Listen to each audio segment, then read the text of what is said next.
We are UATV English, and tonight we have a very special guest. Dr. Bruce Bennett is an expert on Korean security affairs and on nuclear weapons, teaches a class on understanding nuclear forces in the Purdue-run graduate school, and has almost 5 decades of extensive experience in the area. Hello, Dr. Bennett. Hello, good to be with you. It is, I'm blessed to have you tonight with us because I crave answers, and so are my views, I suppose. But some forward first. Do you remember about 2 years ago when Germans sent those depleted uranium tank shells for the Ukrainian army?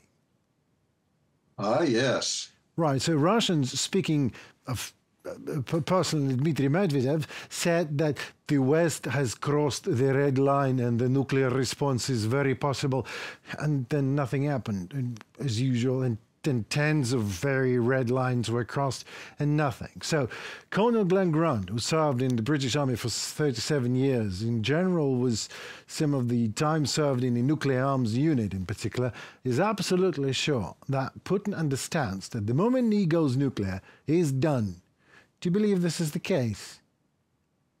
Oh, I think Putin is experimenting. He's coercing. He's attempting to cause an effect beyond what he's capable of. That doesn't mean he won't try something. Has the U.S., has the NATO countries really developed an ability to respond meaningfully to a limited nuclear attack? That was one of my first projects at RAND. We were concerned about the Soviet Union carrying out limited nuclear attacks against the United States. And the U.S. government was not convinced that we were prepared to deal with those. We therefore developed limited nuclear options. Don't know how we stand on those today, but Putin might try something at some point if he becomes desperate. Should we really push him to the line when he becomes desperate and to keep on talking about the escalation? What is escalation, Mr. Bennett? Yesterday I was interviewing 2 doctors from Ahmedid Children's Hospital. I can't imagine myself a worse escalation than that. And this is a normal escalation, normal everyday escalation. So how many children, how many children Russia should kill here in Ukraine for the world to understand that escalation is everyday routine for Putin. And there's limited nuclear options. Do they exist now? Are we ready for this? That's my question. That's the key question. So for Putin, escalation has been a matter of everyday activity, just as you say. He's been carrying out escalations that are complete violations of international humanitarian regulations. So Putin's been doing it, but he's been able to, with his coercion, prevent Ukraine and the West from carrying out similar escalations against him, other than in a very gradual pace. That's what he's been trying to do, is to prevent escalations against Russia, because the Russian people aren't going to stand for major escalations against them. If what was happening to them is what is happening in Ukraine, he would face some major internal problems. So he is trying to manage that.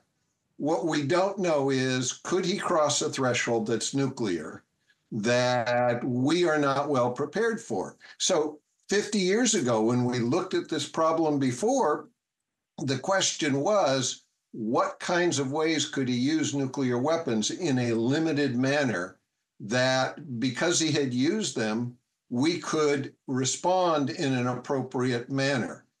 The United States has not talked about that kind of deterrent, about our ability to carry out those kinds of responses. So it's very difficult to tell how well prepared the U.S. is. And as a result, Putin might try something. Okay, I take that as an answer because we don't know, and he doesn't know just as well. But we are, Putin is looking for allies. North Korea. I believe you have a lot to tell in this matter. But is this alliance possible? In terms of nuclear, I'm sorry. Yeah. Oh, Oh, well, they have an alliance now. They've Yeah, just right, recently right. concluded that. The question is, does it cross over into the nuclear area? And the answer is, in part, it does. Always has. I mean, where did North Korea get nuclear expertise in the first place? Starting in the 1960s, Russia built a nuclear power plant for North Korea, or at least significantly assisted in that building. They provided the nuclear materials for the power plant. Now, it was an experimental plant, so it wasn't very big. But Russia's been providing training. They've been providing assistance in a variety of ways. What are the North Korean missiles? I mean, the KN-23 looks like a copy of the Iskander missile of the Russians. So Russia's been providing tremendous assistance all along, well before the recent agreement. The key question is, what more are they going to do beyond what occurred with the recent agreement?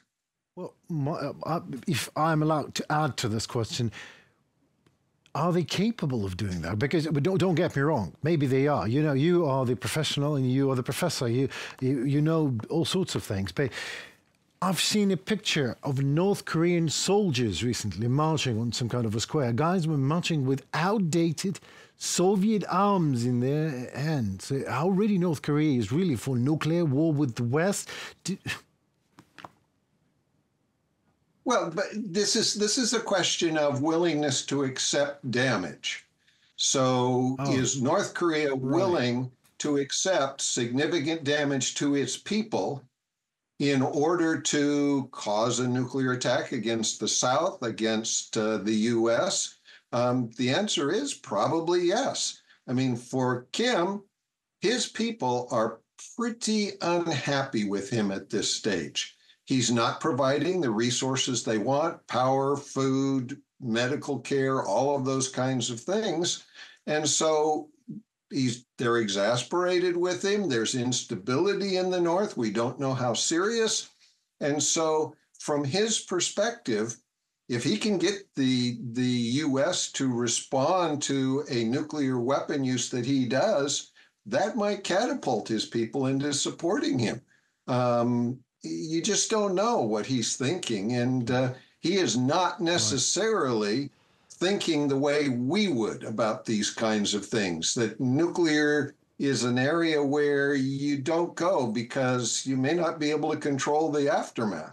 Absolutely. Well, you said limited nuclear options. Is that a term that we can be educated in? What is this? You said 50 years ago we had a So limited nuclear options. What is that? So this was a term that came out in the 1970s. It Hmm. was a U.S. term that referred to a U.S. ability to respond to Soviet limited nuclear attacks. These were designed to say, well, if the Soviets were to put a nuclear weapon on an armored division in Germany, how would the US respond that would be roughly proportional and therefore consistent with the law of war, and yet impose enough damage and punishment on the Soviets that they would not want that to happen? And so that's the challenge that you face. You've got to identify how Putin might choose to use nuclear weapons, how Kim might choose to use nuclear weapons, and how we would respond. Kim does seem to fail to understand, though. He's talked about hitting the U.S. major military facility in South Korea. Let me guarantee that would be a Pearl Harbor. If Kim did that, oh, he is gone. Well, if do you think that he really just fails to understand it, or maybe it's just a bluff? You know, just to even a bluff for the Putin to believe that he mighty Kim, because obviously, for the People's Republic of Kim, that's what it is. The people are actually just a trade commodity. So he is literally and obviously ready to take any damage for his people. And well, correct me if I'm wrong, but we don't know and they don't know. So that we are trying to find the line and to find who has what in terms of nuclear weaponry right now. Is that right? Is what is happening in the world? Well, so we don't know exactly what nuclear weaponry Kim has. Kim has been making a lot of what is called critical nuclear material, highly enriched uranium and plutonium. How much of that has he converted into nuclear weapons? We don't know for sure. There's every evidence that he doesn't, or he hasn't had in the past, a nuclear weapon design that's really quite what he wants. He wants something that will fit on his tactical missiles, roughly a 600 millimeter diameter, that will also have a powerful yield. Now, the U.S. Minuteman missile would fit. It does. It's got a 350 kiloton yield. That's a big punch. But Kim doesn't seem to have that technology yet. He's probably more in the 20 to 50 kiloton range. Still a lot of damage, but nothing like what the U.S. has developed or what the Soviets have developed. And that's one of the big concerns is, are the Soviets going to give Kim their nuclear weapon technology so that he can improve the efficiency and effectiveness of his nuclear weapons?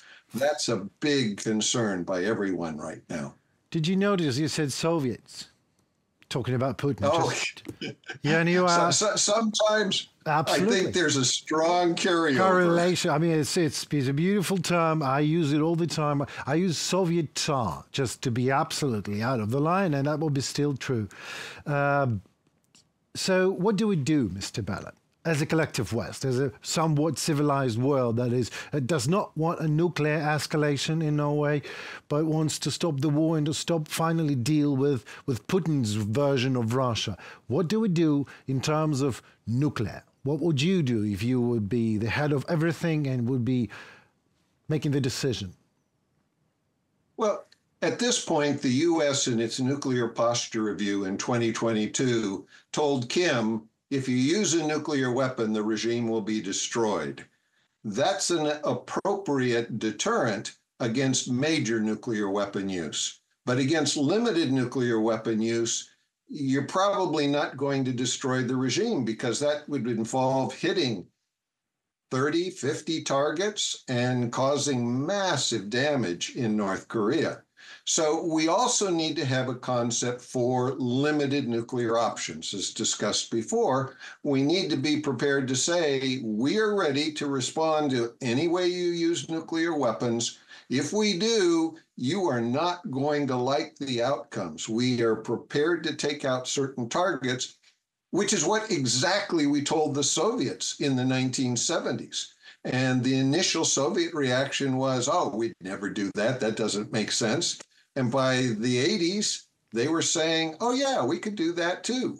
So I think we've got to be prepared to deal with Kim. Kim tried in 2022 and 2023 to launch dozens of ballistic missiles. I think he was hoping that the U.S. would make the major mistake that the Trump administration had had. Every time Kim launched a theater missile, the Trump administration would say, oh, that doesn't bother us. That's only a theater missile. It couldn't hit the U.S. And the Koreans go crazy because it's a threat to them. I mean, what kind of ally are we? Yeah, exactly. I mean, that was what I think he was hoping we would say. And that's not what we said. Biden has been very careful to make it a very clear U.S. commitment to support our Korean allies. So Kim now discovered what he tried to do was do lots of launches to undermine the alliance. What instead he accomplished was he strengthened the alliance, and he built a trilateral relationship between the U.S., South Korea, and Japan, which had not been possible before. So now we need to be looking at how do we strengthen alliances? How do we make it clear to North Korea, to Russia, that we're prepared to deal with whatever alternative they go with? Limited, major, they're not going to like the outcome. We also have to be realistic. I had a graduate student several years ago who was very expert on Korea. I had her do a dissertation on the North Korean nuclear threat to China. And that's really a key question. China has supported Russia in its activities against Ukraine, but only a little distanced. But China is apparently furious now at North Korea for the close relationship they are building with Russia, according to some of the sources I've seen. So we need to be prepared to play Russia, China, and North Korea off against each other. Those people don't have common objectives. China wants to be the world hegemon. Russia wants to be the world hegemon. They can't both be that. So we need to be upping our public information campaign, our psychological operations, and trying to make it clear to them that they're going in different directions, and the cooperation they've been doing isn't necessarily going to help them in the long run. Dr. Bennett, thank you so very much. I have a whole bunch of a question that will take a couple of hours to talk about. I hope that you will join us at some point at UATV English asking more, and our viewers can also ask and comment this interview. But so thank you very much for your interview, for your time, for your precious knowledge. Thank you. Happy to do it. Happy to come back. Thank you. Thank you so very much. It was Dr. Bruce Bennett, expert on Korean security affairs and nuclear weapons, and we are UATV English. My name is Henry Keane. Please stay safe and tune for more already very soon. Goodbye.